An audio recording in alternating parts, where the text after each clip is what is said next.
surda, meu. Alô? Sim, professor, agora te vejo. Oba, Como vai, meu amigo? desculpa. Imagina, imagina. Nós temos aqui já cerca de 500 pessoas, pessoal chegando ainda.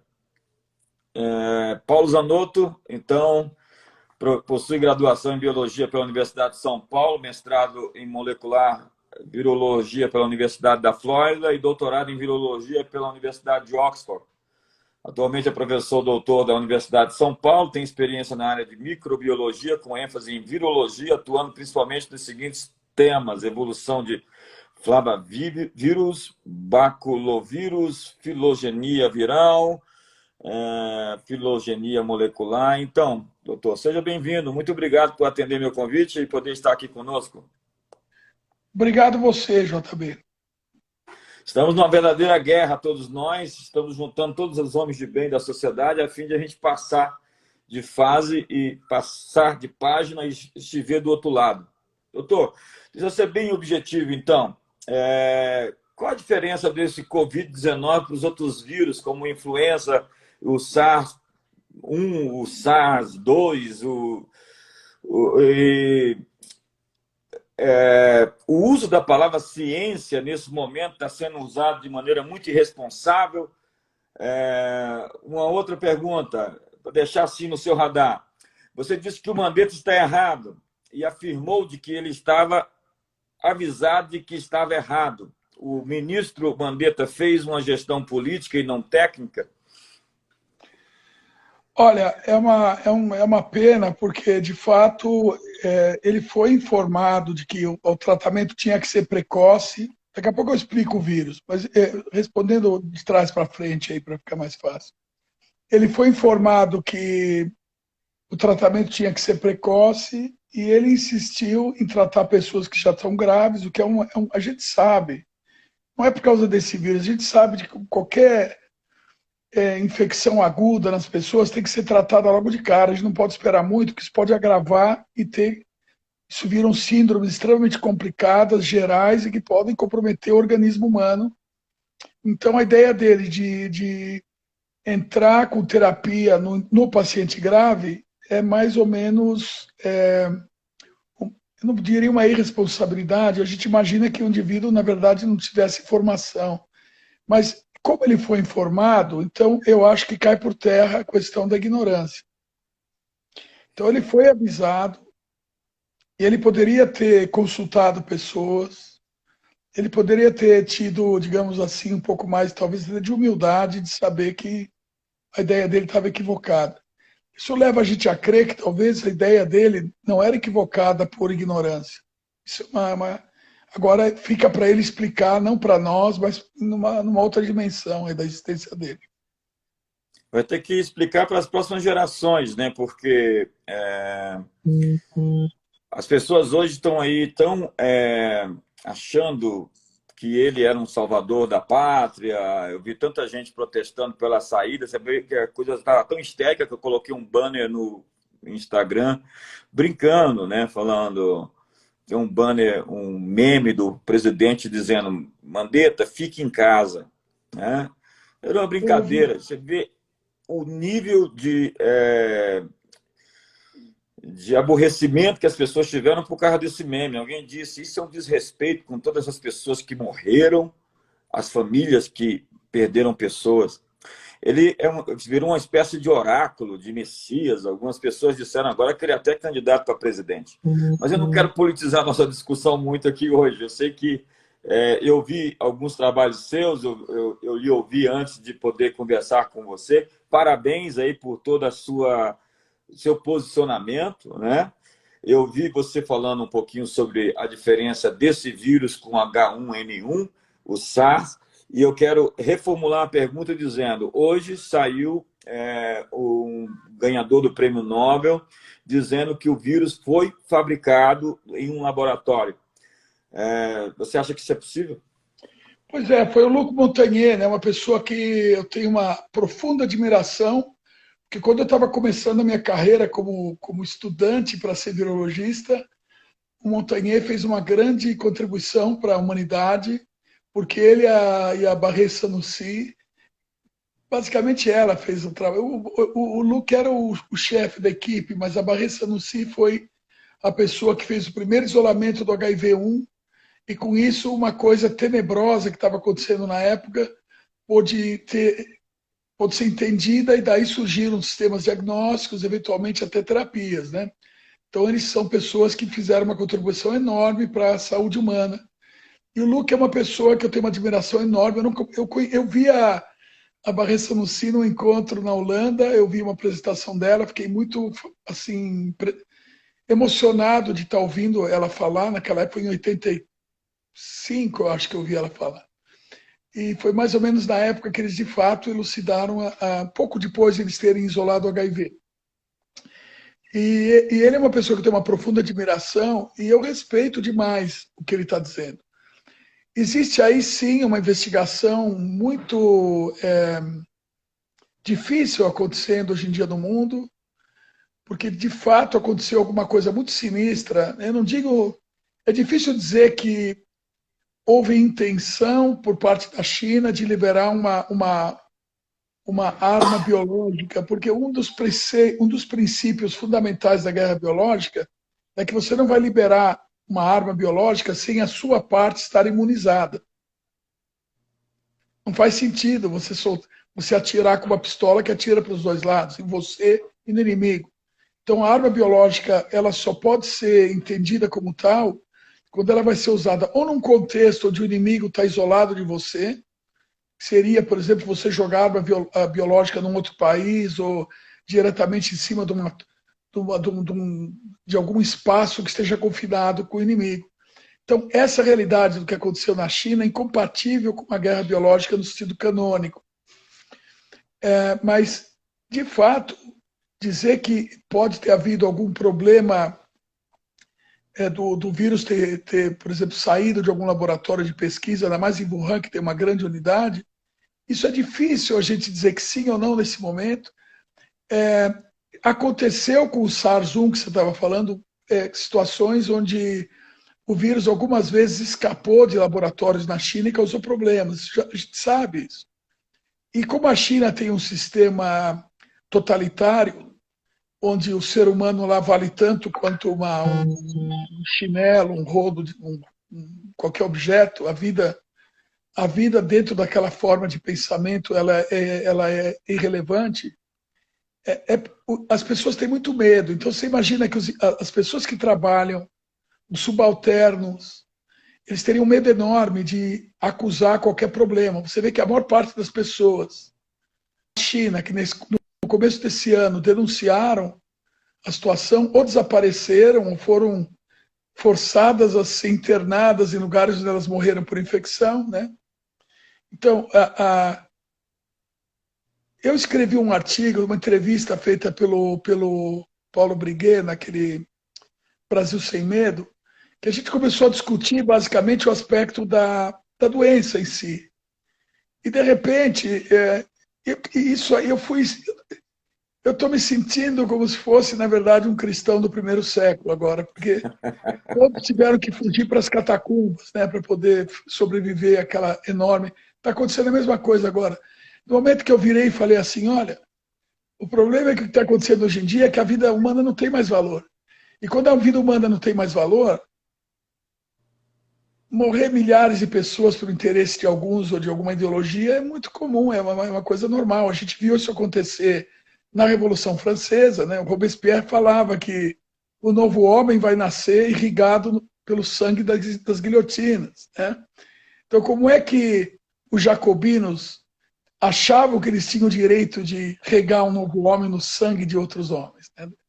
A mesma coisa acontece depois da Revolução Bolchevique, e depois acontece a mesma coisa na China. 74 anos, eles estão controlados por um regime totalitário, extremamente atroz, sanguinário, e ali tem acontecido genocídio. Ali são 70 e poucos milhões de pessoas que morreram na mão daquele regime.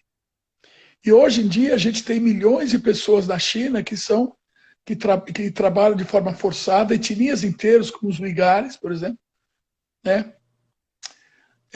Ali do noroeste da China, que estão sendo, na verdade, são comunidades que estão sendo ou reeducadas, ou presas, ou mortas, ou levadas para o trabalho escravo.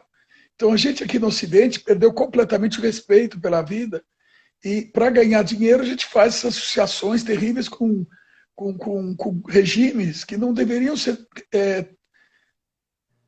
tolerados. Né? O povo chinês é maravilhoso, é um povo lindo, eles têm uma história incrível. Eles têm 5.000 anos de história maravilhosa.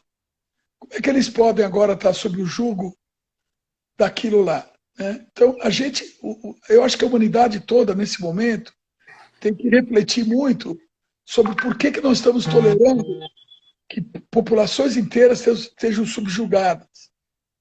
E isso não é mais aceitável. Nós somos descendentes de pessoas que vários dos nossos ancestrais deram a vida em combate pela liberdade humana, pela criação dos hospitais, pela criação das bibliotecas, criação das catedrais, pela criação da civilização ocidental. Por que nós estamos abrindo mão desses nossos princípios? Por que a gente está deixando escapar a seiva e a essência da nossa civilização? Por que nós estamos matando a árvore? Doutor, nós não estamos diante de um grande experimento social e as pessoas estão sendo enganadas? Olha, é muito difícil fazer julgamentos assim. A realidade geralmente ela é muito mais complexa e a gente tende sempre a dar explicações mais simples, porque facilitam, inclusive, como que a gente lida com o nosso sentimento de dor, de sofrimento, de esse martírio que a gente está vivendo. É muito fácil as pessoas colocarem isso e objetivamente num culpado, esse ou aquele. Mas eu acho que, de fato, o problema é bem mais complicado do que esse. Existem uma quantidade muito grande de fatores interagindo e qualquer simplificação pode ser extremamente perigosa, porque, por exemplo, todas as vezes que você vê movimentações conduzindo a massacres, a situações, geralmente são simplificações, no qual eu identifico o próximo como culpado e justifico a eliminação dele em função disso. Agora, vocês conhecem muito bem como foi difícil para a figura de Jesus Cristo, né? A situação dele chegar e se referir a quem? Ele se refere ao povo que não era o dele. Ele se refere ao amor às pessoas que não eram da clã dele. Então, essa situação é uma situação que se estende para todo mundo. Talvez a figura de Jesus Cristo tenha sido o primeiro indivíduo pós-clânico da história da humanidade. Ele veio trazer a novidade de que todos são iguais, todos são irmãos. E não necessariamente a gente discriminar pessoas por ideias, origem racial e assim por diante. Ele traz isso claramente na mensagem dele. Por isso que ele foi um rabino tão mal recebido pelo rabinato da época. Porque ele traz uma notícia nova, ele traz o fato que todo mundo é irmão, que todos, né?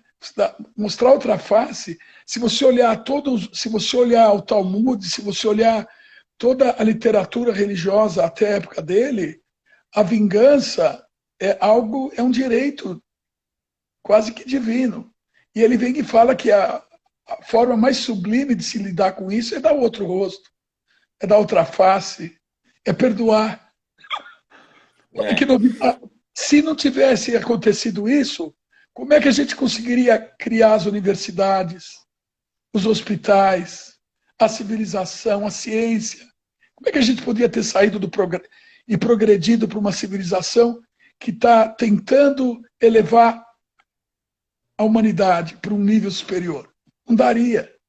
Então, nesse sentido, eu acho que a gente tem que seguir essa norma, entender que mesmo nessa dificuldade que a gente está vivendo enorme, seria quase uma obrigação nossa perdoar. É uma obrigação nossa viver esse sofrimento, entregar isso e, ao mesmo tempo, ajudar o próximo. Acho que é uma questão meio básica, fundamental. E é isso que eu queria falar, porque a parte técnica ela é importante, mas a parte técnica, sem o entendimento do que é a essência humana, é perigosa. Sim. Eu ouvi o seu nome, inclusive, citado como um candidato assim, ao Ministério houve uma citação sobre isso. O que você diz do pensamento economia versus vidas, pensamento tão binário? E se você fosse o ministro da Saúde hoje, o que você faria, doutor Zanotto? Olha, primeiro, eu queria explicar para você o seguinte. Eu tenho tido contato com o pessoal em Brasília relativamente intenso por causa de trabalhos que a gente está apoiando. A gente tem que apoiar o governo, porque é uma obrigação de qualquer cidadão defender e proteger e, ao mesmo tempo, apoiar o governo eleito pela maioria da população brasileira. Mas em nenhum momento, nenhum deles se referiu ou se comunicou comigo no sentido do que você viu aí na imprensa. Isso é uma estratégia muito antiga de criar ruído. Isso não tem nada a ver nem com a minha habilidade, nem com o meu mérito. Isso tem a ver com o interesse deles de criar um ruído para atrapalhar ou para eventualmente criar situações de desconforto para quem tem que tomar decisões. Narrativas. Né?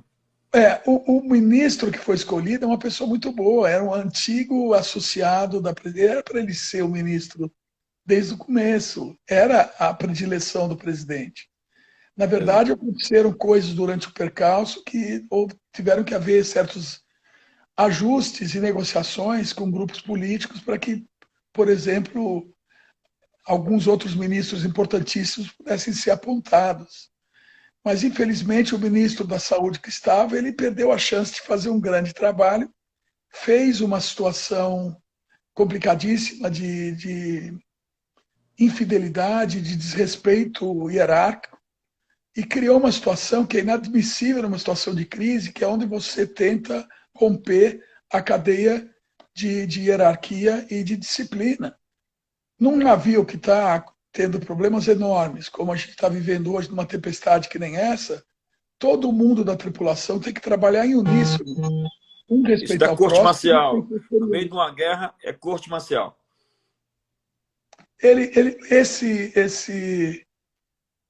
O Mandetta, ele teve, digamos assim, até muita compaixão aplicada a ele. Então, da mesma maneira que vários outros políticos que estão, de uma certa forma, usando dessa situação para ter benefício político, é uma coisa muito triste isso. A gente imaginaria que as pessoas estivessem todas tentando trabalhar juntas. A gente vê muita gente usando com interesses próprios, interesses pessoais, né? Isso é muito triste. Até o nome ciência está sendo usado de maneira muito indevida. É aquilo que a gente chama de cientifismo, né? É uma falsa ciência, uma ciência que serve a algum interesse, porque não existe um protocolo de solução desse problema, dessa epidemia único. Há vários cientistas divergindo com relação à maneira como isso deve ser tratado. Então, mas eu ouvi o senhor dizendo que a cloroquina é o melhor protocolo para vencer a epidemia.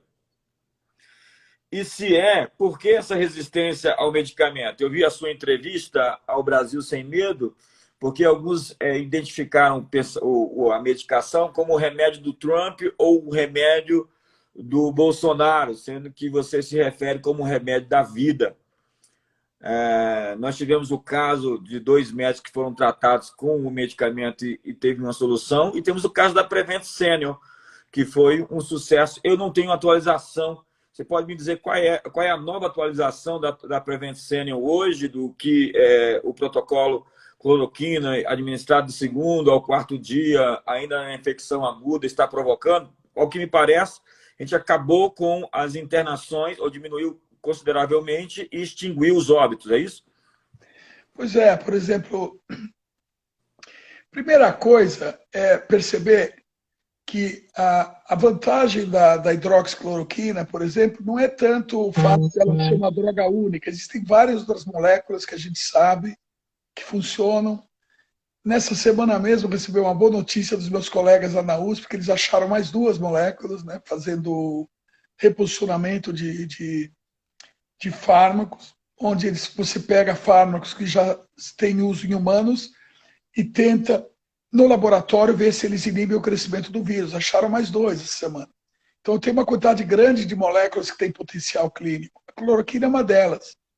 E ela tem algumas vantagens, primeiro porque ela não tem patente mais, ela já esgotou a patente dela, então é baratíssima. Mesmo assim, e é outra usada por milhares de brasileiros há mais de 70 anos. Então, é uma molécula que é barata e tem mostrado uma atividade. Para um país pobre, onde as pessoas têm, mais um país que tem uma certa deficiência de recursos, é uma molécula razoável. Mas, por exemplo, existe uma lista de outras moléculas interessantes, azitromicina, remdesivir, flavipiravir, tem aí o uso, ivermectina, acharam recentemente o uso de um fármaco que é usado para tratar problemas de infestação por piolhos ou um vermífugo que está funcionando bem. Na Austrália eles viram que ela tinha uma atividade boa e agora eu sei que estão usando também terapia humana, a própria Prevent está usando. Então, o que acontece é que a questão não é ficar brigando por uma molécula. O pessoal que está tentando derrubar o indivíduo do quanto pior, melhor, eles foram idiotamente em cima dessa molécula e transformaram isso na bandeira de guerra deles, enquanto tinha uma quantidade enorme de outras coisas passando. E eles são geralmente não muito inteligentes, né? Porque eles são doutrinados, eles não aprenderam a raciocinar, eles não agem do coração, eles agem da imposição. A ideologia é burra, né? Quando a pessoa age por imposição e não por raciocínio e convicção afetivo, por integridade, né? Integral significa ter todo o indivíduo envolvido em algo. Quando a pessoa só opera por doutrina, mas não porque o organismo, o ser dele em todas as dimensões está integrado com a verdade, está agora tentando operar em função do próximo pela vida, eles se perdem, eles ficam que nem autômatos balbuciando e batendo nas paredes. É o que está acontecendo. Então, um dos problemas é que eles perderam, digamos assim, o foco, que a atenção principal era um atendimento precoce. Porque qualquer doença infecciosa aguda, ela tem que ter uma atenção precoce. O que o ex-ministro errou brutalmente é que ele ficou tão atento a essa questão do remédio que ele não percebeu que a rainha, que o peão do jogo, a peça principal do jogo, desculpa, era o tratamento precoce. E ele não queria abrir mão disso. Isso mostra que o indivíduo não tem educação na área onde ele opera. Porque, obviamente, qualquer infecção séria, aguda, de potencialidade, com potencial de ser letal, tem que ser tratada o mais cedo possível. Isso é óbvio. Quer dizer, então o cara ficou tão ligado em associar isso com qual fármaco que abriu mão da rainha porque ficou segurando o peão e levou o checkmate. Quando, na verdade... Apesar de ele ter formação em ortopedia, ele nunca exerceu, de fato, a medicina como uma profissão. Ele tem uma qualificação mais política do que técnica para a posição, e isso já está claro, né? Você disse que o ministro que está aí agora, o novo, era inclusive o indicado do próprio Paulo Guedes, era o favorito do governo, e por questões realmente políticas, né? E que foi um grande desacerto, um grande erro, a conta chegou muito cara para o governo federal, em todos os sentidos. O Mandetta assumiu e virou um queridinho de muita gente que achou que ele foi injustiçado, mesmo dando aquela entrevista desastrosa lá no Fantástico e quebrando, como o senhor disse, toda a hierarquia. Doutor, em países onde houve a vacinação da BCG, houve uma menor incidência de óbitos. Existe uma relação possível entre essa vacinação e a imunidade? Olha, isso aí foi, na verdade, saiu um relato sobre isso, uma observação interessante. Ela tem uma associação forte, é algo que tem que ser considerado, mas a gente tem que pensar um pouco se isso implicaria em a gente fazer vacinação para BCG, entendeu? Isso tem, tipo, usar uma vacina de BCG jogada na população de uma forma geral. Isso tudo tem que ser estudado com extremo cuidado. E numa situação que nem essa, é muito perigoso quando você toma medidas muito drásticas e bruscas, que implicam, por exemplo, qualquer processo de vacinação, no problema que a gente está tendo hoje, tem que ser muito bem pensado. Vocês viram que algumas semanas atrás, os idosos foram ser vacinados para influenza. E a gente sabe que isso teve um tremendo problema, porque vários idosos que estavam confinados foram para lugares públicos e se aglomeraram perto do centro de vacinação. E era de se esperar que o que aconteceu de fato é que alguns dias depois começaram a aparecer pessoas doentes e depois teve um pico de mortalidade. Então, essas coisas todas têm que ser tratadas com extremo cuidado. A gente está vivendo uma situação onde a gente tem que equilibrar três fatores. Tem que equilibrar a sobrevivência da economia, ao mesmo tempo a gente tem que equilibrar, que nem malabares, que as pessoas ficam na esquina, esses meninos, por uma moedinha ou outra, agradam a gente equilibrando coisas, não é? Então, quando você vê aquele rapaz equilibrando, aquela mocinha equilibrando, às vezes estão fantasiados de palhaço, né? São pessoas que eu olho para eles, eu fico muito emocionado. Mas eles, na verdade, estão fazendo o que todos estão fazendo hoje em dia, que é equilibrar coisas para poder viver. E o que está acontecendo ali na rua? Eles estão equilibrando na nossa rua, via em italiano é vida. O que está acontecendo hoje na nossa vida? Que a gente está tendo que equilibrar a economia, a gente tem que equilibrar a estabilidade dos hospitais, porque eles não podem, de repente, receber uma quantidade enorme de pessoas, porque eles colapsam. Então, a gente tem que manter o distanciamento social ou técnicas para poder impedir transmissão, para diminuir o que se chama de achatar as curvas de crescimento. E, ao mesmo tempo, a gente tem que equilibrar a questão da epidemia, onde a gente tem que manter o vírus cada vez com mais dificuldade para replicar. Então, são três malabares que têm que ser mantidos sem cair no chão nenhum deles. Então, a coisa é extremamente complicada, é complexa. O esforço que a sociedade tem que estar fazendo hoje em dia para equilibrar isso é enorme. Então, a gente deveria estar agora numa situação onde, em vez desse conflito político irracional e extremamente devastador, a gente deveria ter cooperação, compaixão. As pessoas deviam estar preocupadíssimas em aceitar as lideranças que estão aí, respeitar isso e, ao mesmo tempo, contribuir. Então, nossa atitude tinha que ser positiva e não levar isso para um lado do conflito, da disputa, do interesse político curto. Mas nós temos Eu uma acho que a gente tem fonte que de começar a informação pensar nisso. contínua na Desculpa. televisão, que é um mainstream media, divulgando sempre o ponto de vista mais cruel, mais espantoso, mais assombroso, mais difícil da realidade. A gente não tem, por exemplo, notícias numa perspectiva positiva. Isso criou uma certa histeria geral, um pânico social. Olha,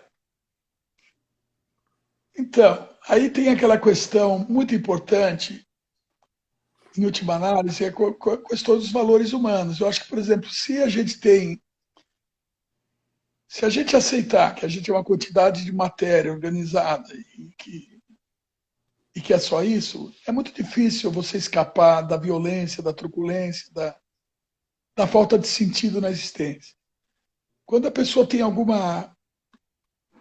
pensamento diferente, a coisa muda. Outro dia, eu acompanho o Joseph Ratzinger. Eu acompanho ele porque ele eu gosto muito dele. Ele é um grande intelectual, um professor importantíssimo da Universidade de Tübingen. Ele assumiu o papado numa situação extremamente difícil para ele, até como pessoa, por causa da idade, por causa, inclusive, da inclinação real dele, que é de ser um acadêmico, de ser um teólogo, de ser uma pessoa, um estudioso e um professor.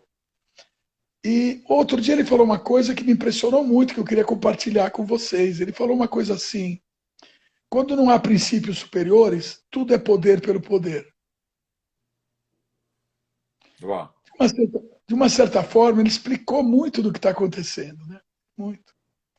Então a gente percebe que a falta de uma percepção da importância da gente ter valores, uma axiologia canônica, onde existe o que é certo, o que é errado, o que é belo, o que é feio. Se a gente abre mão e inverte esses valores, isso acontece como em todas as civilizações, que as inversões dos valores conduzem ao colapso civilizatório. Isso é histórico. Existem estudos feitos na China, onde você percebe as dinastias chinesas, quando elas começam a progredir, e na fase áurea de desenvolvimento delas, geralmente elas têm música de um certo tipo, a comida é de um certo tipo, a poesia, a arte.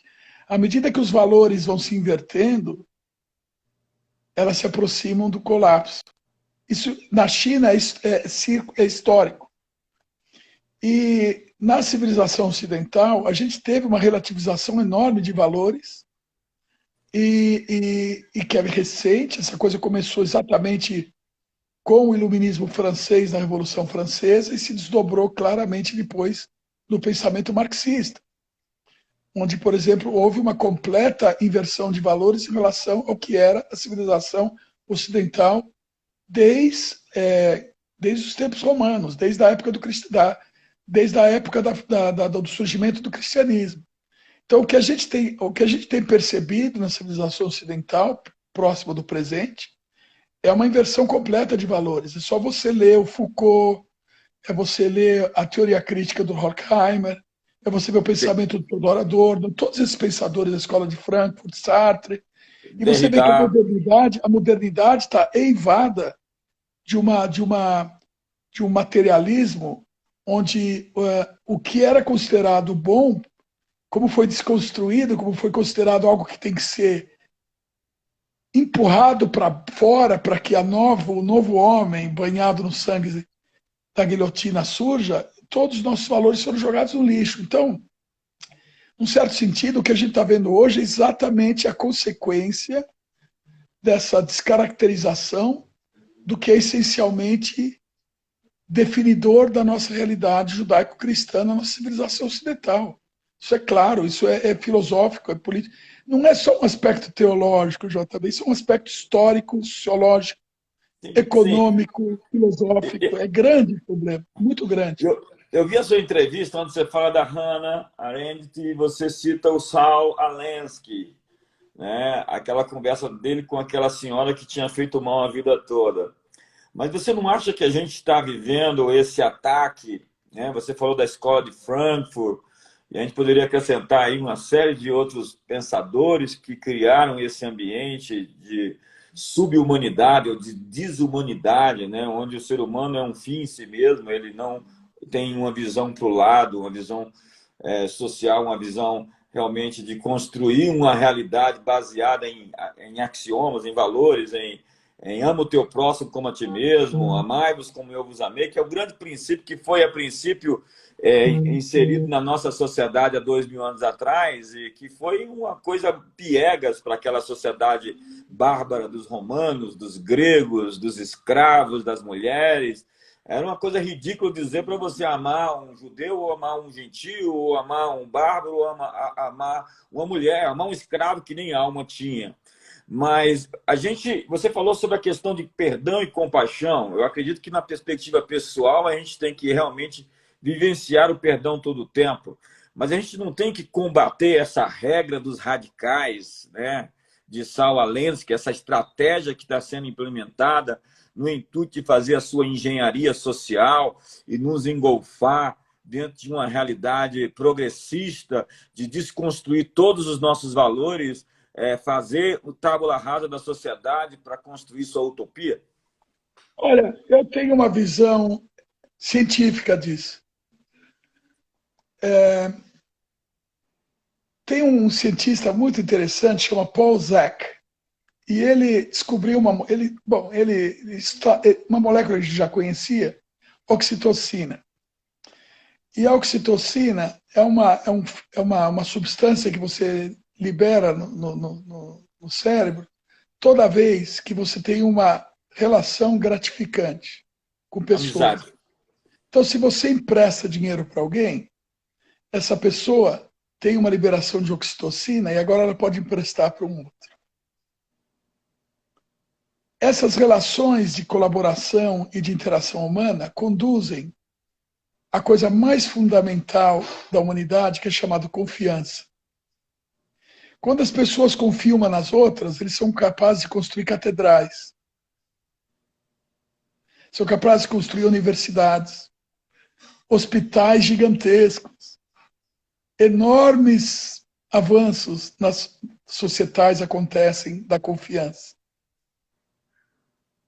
Por que a gente viveu praticamente durante esse tempo todo, vivendo na idade do ferro do bronze, e de repente, em 1000 anos, no Ocidente, você tem as universidades, as catedrais, os hospitais, as gigantescas bibliotecas e toda a tecnologia? Porque o ser humano conseguiu desenvolver a essência da relação humana, que é a confiança. E a confiança era mantida até o começo da nossa civilização no domínio clânico. As pessoas confiavam nas outras por relações clânicas, família, sangue. De repente vem uma pessoa que fala assim, olha para a pessoa que não é relacionada por sangue com você e trata como se fosse você. Na hora que você arrebentou essa barreira, você criou gigantescas redes de confiança na humanidade, conseguiram atingir massa crítica para fazer o que tem de bom da modernidade, que é toda essa estrutura de riqueza que foi gerada a partir dessa propriedade de confiança entre as pessoas. Então, veja, para as pessoas que querem ter alguma justificativa científica para ter valores transcendentes, está aí a questão de você ter criado uma civilização com base na confiança. Custou um tempo enorme e ainda tem muita coisa para fazer. Nós temos uma inércia, né, de história humana muito longa, de usurpação, de barbaridade, de desrespeito. Não se conserta isso em 1000 anos. A gente vem consertando muito devagar, mas estamos fazendo algum progresso. Então, por que jogar tudo fora? Para que instituir de novo a barbárie, a intolerância e o totalitarismo? Você é otimista com relação ao futuro, doutor? Não, a gente está agora travando, eu estou vendo uma situação, eu acho que você sabe do que eu estou falando, a gente está tratando de um problema extremamente agudo, a gente está intensificando demais essa situação de quase que de um conflito entre visões quase que opostas e polarizadas, né? Qual modelo de humanidade que nós vamos seguir. A gente tem duas opções, claramente, e a gente vai ter que se posicionar. Eu diria que a gente está entre o céu e o inferno, né? Então, eu quando era menino, eu estudei no São Luís, que é um colégio aqui em São Paulo, mas eu sou meio velho, eu tenho até vergonha de falar isso, porque na época tinha sido bem pouco depois do Concílio Vaticano II, e eu era coroinha lá, então eu ainda via o padre olhando para o altar, né? E ele não olhava para o altar porque ele desrespeitava as pessoas, mas ele olhava para o altar e para cima por uma razão muito óbvia, porque ele estava ajudando as pessoas a se orientar. Mas o sentido disso foi perdido, e hoje em dia o padre vira e fala com as pessoas como se elas fossem a essência de tudo, quando na verdade as pessoas estão sendo conduzidas em outra direção. Então, uma das coisas que eu tinha percebido naquela época é o sentido daquela túnica branca com a cruz vermelha, né? Os aluisianos usavam. E o branco, eles falavam para a gente, meninos de 14, 15 anos de idade, 13 anos de idade, que o branco era pureza e a cruz vermelha era o martírio. E que a posição dela no peito mostrava exatamente onde estava o coração. Então, quando a pessoa entrava em combate, usando a túnica branca e a cruz vermelha, ele estava mostrando para o inimigo onde ele podia ser ferido e morto. Total desapego, total convicção. Doutor, em Manaus agora nós tivemos um caso de militância médica contra a cloroquina, né? A hidroxicloroquina. Tentando assim provar que ela é uma droga assassina. O médico usou 3 vezes a dosagem máxima. Você está sabendo disso? Pois é, a gente avaliou, eu tive contato com isso, acho que todos os cientistas que eu conheço andaram lendo esse trabalho, vários discutiram muito isso. Foi realmente uma coisa muito triste, porque existe uma espécie de uma situação que é difícil julgar. Eu não posso fazer juízo de valor acerca das pessoas que estão envolvidas nisso, mas eu acho que houve ali um exagero enorme. Ali é um grupo grande, enorme, é um abaixo-assinado, lista de autores. Uma grande quantidade daqueles autores tem uma militância política clara no sentido de tentar desabilitar o governo atual Isso coloca todo esse trabalho sob suspeição. A quantidade que eles usaram do fármaco não era adequada, eles deram por dia mais de uma grama, 1,2, ou seja, 1.200 miligramas por dia. Como essa droga leva de 20 a, às vezes, até 60 dias para ser retirada do corpo naturalmente, no final de 5, 6 dias, a pessoa vai ter 7 gramas e pouco. E isso aí, e a dose letal é 5 gramas. Então, mesmo que eles não tenham administrado o que eles chamam de dose mais elevada por 10 dias, eles expuseram pessoas a uma dose muito elevada. E se a gente olha o desenho experimental, tem uma coisa curiosa, porque os mais idosos, com mais comorbidade, receberam as doses mais elevadas. Então, isso é muito complicado, isso é uma situação que, obviamente, vai ter implicações que eu não controlo essas implicações. Eu fiz uma avaliação sob o ponto de vista técnico e eu realmente acho que isso devia ter sido um pouco melhor pensado, desenhado, discutido. Isso poderia ter tido, digamos assim, um tratamento um pouco mais Responsável. razoável, né? Então, é aquela história da gente não chegar agora também, começar a pôr o dedo. Agora, é revoltante realmente você ver.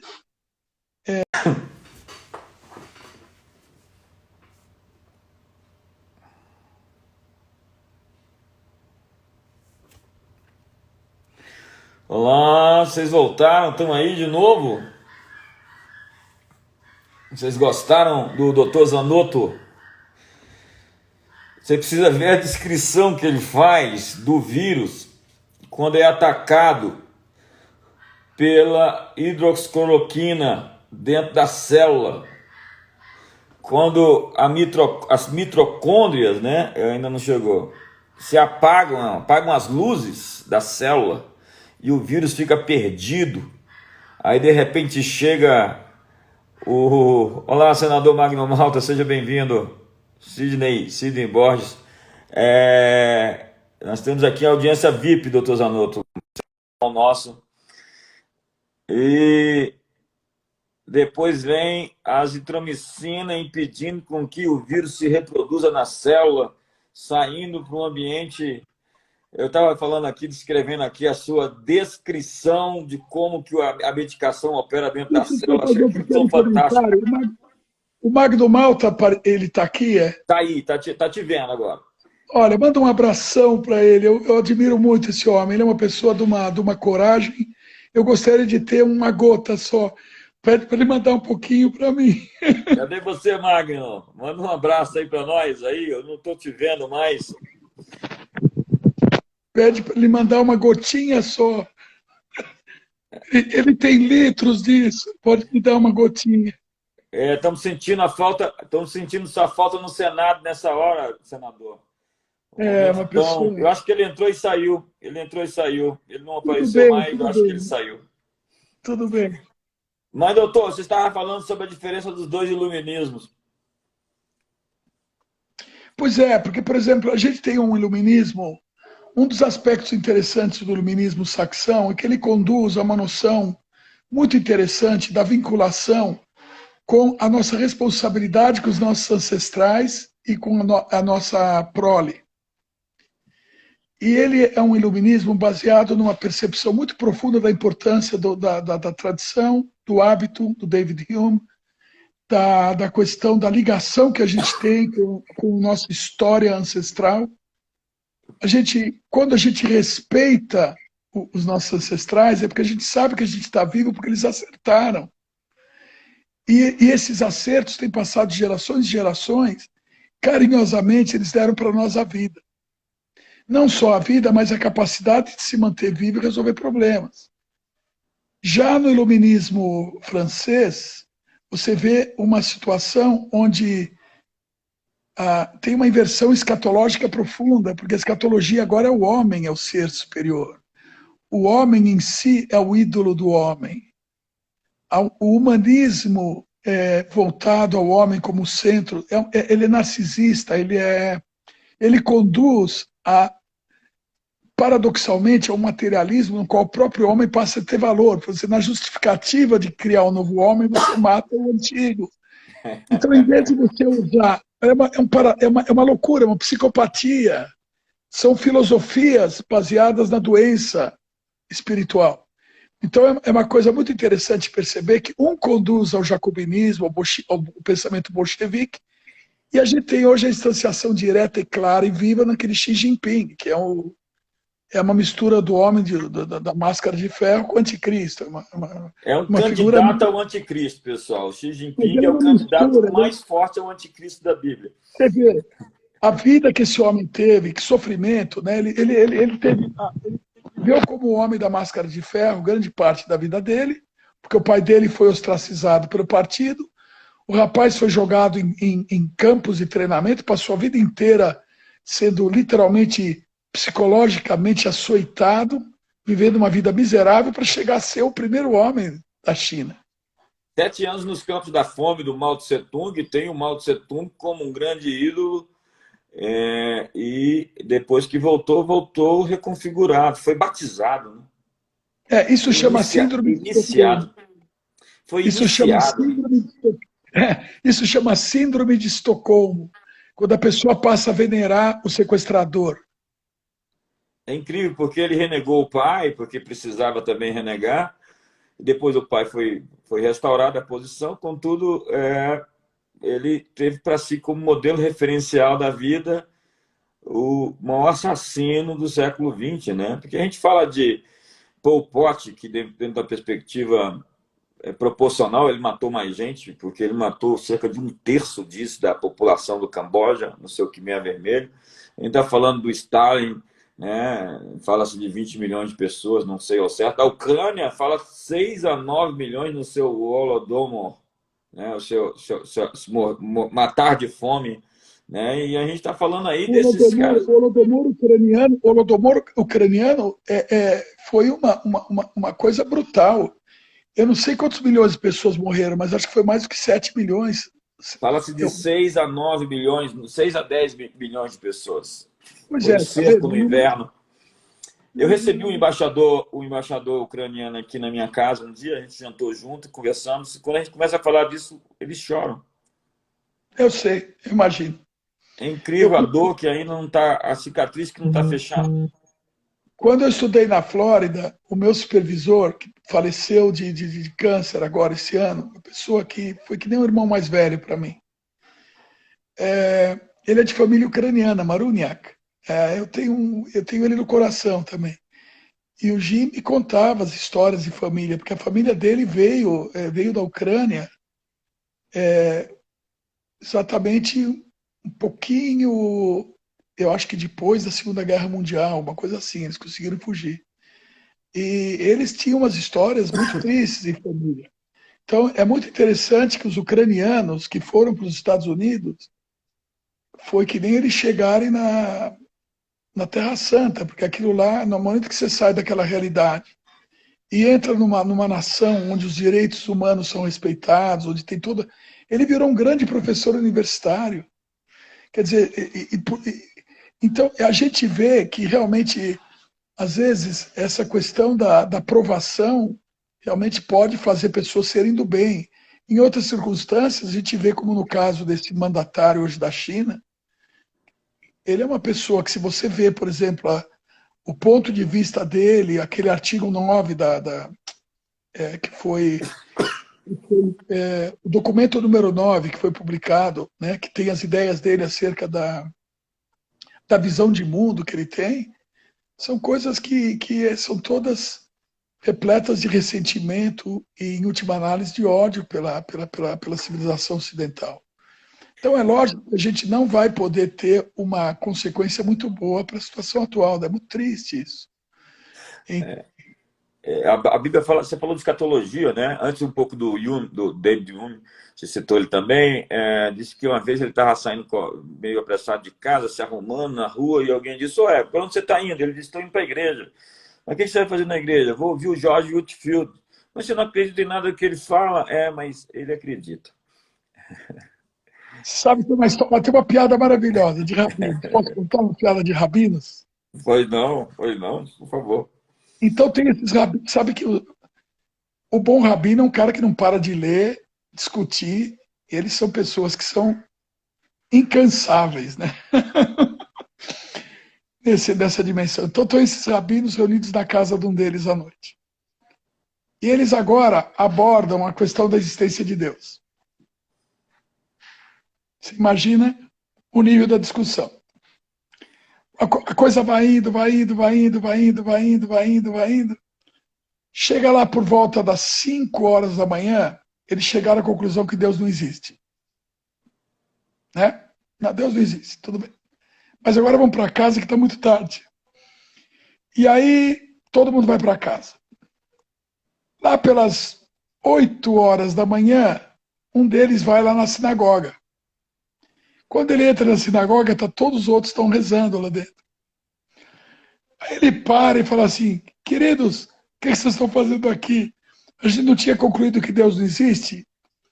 Aí alguém levanta, vira para ele olhando assim, para, reza, olha e fala, mas ele não liga para isso. Eu vou contar uma piada para a gente terminar. Nossa conversa está muito boa. Eu quero agradecer outra vez pela sua participação, agradecer a todas as pessoas que estão conosco até agora. Diz que nesse momento aí de tanta gente com complexo de divindade, esse Xi Jinping ele tem certeza que é Deus, né? Ele não acredita em Deus e tem certeza que ele é. Como todos esses tiranos, déspotas que estão aí querendo agora controlar nossas vidas, engenheiros sociais que querem fazer controle social, quem eles são para poder fazer controle social das pessoas? Então apareceu 3 sujeitos assim, um sanatório, 3 malucos dizendo que era Deus. O primeiro disse: eu sou Deus, eu sou o Criador. Aí o outro dizia assim: eu sou o Filho de Deus e meu pai me disse. E o terceiro disse: eu não te disse nada. Eu não falei nada para você. A gente está vivendo mais ou menos essa coisa aí, querendo discutir uns 3 aqui no Brasil, quem é que vai mandar em todos nós. Mas eu quero dizer que eles estão caindo e quem vai mandar em todos nós é aquele que tem o direito real de assim o fazê-lo. Nós não acreditamos que esses planos vão prosperar, nós não somos assim massa de manobra, nem soldadinho de chumbo, dispostos a viver essa realidade que querem impor sobre nós. A gente vai enfrentar isso e a gente vai vencer. Doutor, muito obrigado. Obrigado pelo seu posicionamento, obrigado pela sua sabedoria, obrigado pela sua participação. Quero muito ter a oportunidade de conversar outras vezes com você, querendo Deus. Olha, eu agradeço demais. Eu queria poder tantos coraçõezinhos, ter tantos como eu estou vendo aqui do lado. Eu queria jogar o meu aí no meio e distribuir ele com todo mundo, mas de uma forma ou outra ele já está mesmo. Então, queria mandar um abraço, um beijo para todo mundo e muito agradecido, JB. Foi um prazer enorme conversar com você. E eu gostei demais de tudo que você me ensinou hoje. Você falou coisas muito bacanas, inclusive autores que depois eu quero procurar alguns que eu não conheço para ler. Agradeço demais a sua oportunidade. Um abraço. Eu que agradeço, doutor Paulo Zanotto. Um abraço forte. Vamos passar de fase, vamos virar essa página e vamos nos ver lá do outro lado. Beijo em todos. Boa noite.